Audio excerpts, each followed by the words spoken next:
Миний хажууд 5 хүн байсан ч гоё үлгэр дуурлал авдаг тийм нөхцөл бүрдүүлсэн хүн болохыг төсдөг. Сайн нөө Наваг Мөнхтийн өвлөн гэдэг. Тэгээ одоо 21 настай. Монгол Улсын их сургуульд магистр хамгаалах гад сэтгэл судлалын чиглэлээр тэгээ явж байна.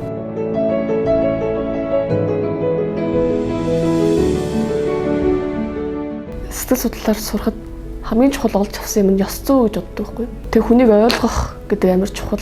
Зөвхөн тэр хүнд зөвлөөд яриад ах биш. Тэр хүнийг ойлгох хэрэгцээ, сонсох хэрэгцээ амар их байд юм байна гэдгийг бүр амар ойлгож авсан.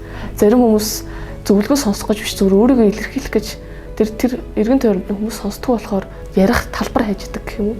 Тэр хүн ямар ч нөхцөл байдалд амьдарч исэн байж болно. Тэг хүн болгон адилхан юмыг туулсан байж болно. Гэхдээ мэдэрч исэн юмуд нь өөр байдаг ч юм уу. Орооцолцсон утас байдаг штеп. Тэрийг л одоо амар цэгцтэй эхнээс нь ингэж эргүүлж тойруулж цэгцтэй болгох хүн юм шиг надад санагддаг. За манай аав ээж хоёрын хувьд яг л миний насн дээр гадагшаа Европ руу гарсан хоёр ихгүй. Тэгэд бас нөө Польш төрүүлээд дүүг бас явж аваад бэлэг төрүүлээ ч юм ингэж замнажсэн. Амар их хүчтэй. Амар чөлөөтэй юу ч ярьж исэн хүлээж авч чаддаг. Багтаа Монголд ирж хахад шинэ ээжтэй болсон байхгүй юу. Тэгж яхад яг хүмүүсийн яг ерөнхийлжилтээр бол хойд ээж гэдэг жоо муухай. Яаж ч нэг ээж аавын талаар ярьж байгаад манай ингэ нэг тэр чин том хойд ээж үстэй гэдэг тэгсэн байхгүй юу. Тэгээ би тэр үгэнд амар дургу хойд ээж гэдэг үгэнд тэгээд хойд биш гэд хэлчихэд гараад ингэ гүйтсэн байхгүй юу. Тэгээд амар муухай мэдрэмж төржсэн тэр одоо хүртэл ингэ мартагдаж болохгүй. Гэхдээ ерөөсөө хойд ээж аав гэх муу болгон бишээ мэдэн дээр гардаг шиг байдгүй.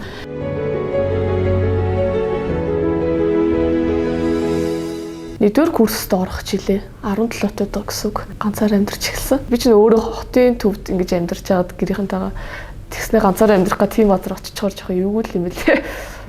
Компьютер үйлчилгээний юм жижиг газар ажиллаж байгаа ш. Тэгэл тэгэхэд оюутнууд бас бидалтаа амир хийх гэж орж ирнэ.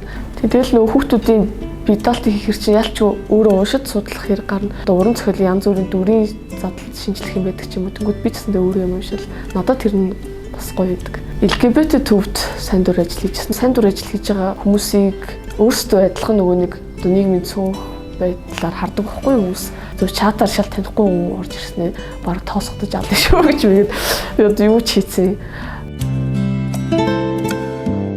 Одоо манай найзууд ч гэсэндээ LGBT хүүхдүүд байгаа шүү дээ. Ээж аав нь ч юм уу гэрийнх нь ямар нэг тохиолдлоор мэдчихээр гэрээс нь хөөх ч юм уу санхүүгээр нь боох, хүчрхийлэх, гэрт нь төгжиж хойрох сургууль хичээлтэнд ч бүр явуулахгүй тиймэрхүү тохиолдолд миний эргэн тойронд бол нэг хэд байсан. Сүүлийн жилүүд жоохон таатай болж эхэлж байгаа гэх юм уу? Хүмүүс ч амар сайн мэдээлэлтэй болж эхэлж байгаа.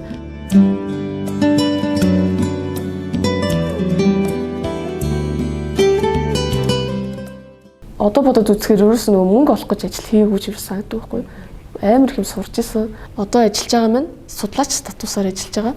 Монголын хэрэглэгч толгойд. Одоо миний эзэмшиж байгаа эзэмшсэн мэрэгжил ямар амар үүрэг хүлээдд юм бэ? Хүмүүст ямар амар хүлээлт үүсгэсэн байд юм бэ? Одоо сэтгэл зүйч гэл нэг нэр томьёодог сэтгэл судлаач гэж байна. Одоо сэтгэл засалж сэтгцэн эмчгэл бүгд өөр одоо үүрэгтэйдэг юм санагддаг байхгүй. Миний хувьд бол хамгийн суур юм сэтгэл судлаач гэж юм болов уу гэж боддог. Миний хувьд жон зайлсхийж байгаа. Яг гэх юм бол сэтгэл судлаач болохын тулд сэтгэл зүйч ч юм уу болохын тулд дор ээж 10-аас 15 жил шаардлагатай юм санагддаг байхгүй. Төгсөнгүүтээ шууд юу зөвлөгөө өгнө гэж явдаг биш. Надад дахиад мэдэх зөндөө юм байгаа. Би чинь 30-тай хүмүүс юу мэдэрдгийг би мэдэхгүй, 40-тай хүмүүс юу мэдэрдгийг мэдэхгүй. Надад таамаглал байгаа те яригнаас нь. Зөвхөн хүсэл гэж яриад хас илүү бас чаддаг юм мэддэг байх хэрэгтэй юм санагддаг. Чи юуг илүү чаддгийг тэр чинь хүсэлтэй чи яаж холбогддгийг гэд энийг харчих бүр ингээд үнэхээр эргэлзээд болохгүй бол одоо мэрэгжлийн хүмүүст нь хандсан дээр ах гэж